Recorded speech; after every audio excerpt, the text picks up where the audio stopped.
Nandito tayo sa isa sa pinakapopular na destinasyon dito sa may Barangay Barreto. From your lolo, your nanay, ikaw siguro, at siguro sa magiging apo mo rin. Dito gaganapin ang party nila. Nandito tayo ngayon sa By the Sea Resort Hotel.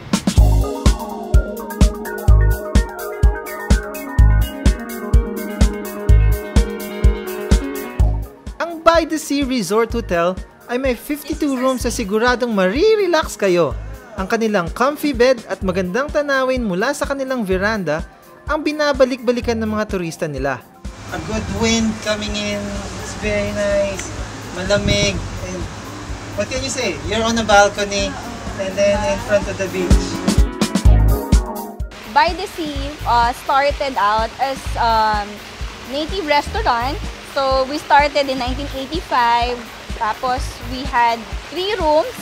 So, nung nag-start kami, yung aming pangalan is By the Sea Hotel and Restaurant. Ano lang kami noon, mga 303 square meters. So, ang binabalik-balikan talaga sa amin, ang tawag namin dito is yung Eat All You Can Mongolian Barbecues. Dahil super relaxing dito sa By the Sea Resort Hotel, nandito tayo ngayon sa kanilang Mongolian Barbecue Night, which is every Friday from 6 to 9 p.m. Matitikman mo na from all the vegetables and also yung meat section nila and mga special sauces. They will stir-fry it for you just for your taste. So let's go, tikman na natin to.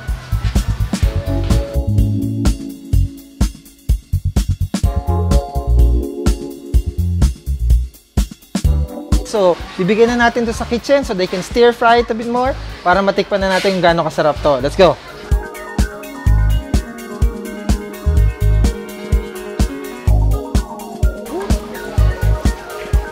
Yan! Woo! Ito na yung ginawa ko kanina. Matitikman na natin siya. So it's only for 275 pesos.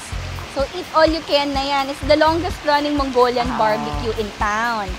So ano yan, kilala kami for that. It's been running for like mga 2 decades na yan. So, Only for 275 pesos.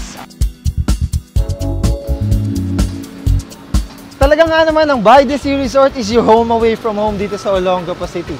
From their amenities, their wonderful food, and syempre, yung napaka-relaxing nilang bed sa may mga rooms nila, no? So, mga batang gapo, punta na kayo rito, especially every Friday night from 6 to 9 p.m. para sa kanilang Mongolian Barbecue Buffet, and from Thursday to Saturdays para sa kanilang live entertainment. So, mga batang gapo, sana susunod, samahan niyo ulit ako dito sa Biyaheng Gapo. Tara, punta tayo sa ibang lugar. Let's go!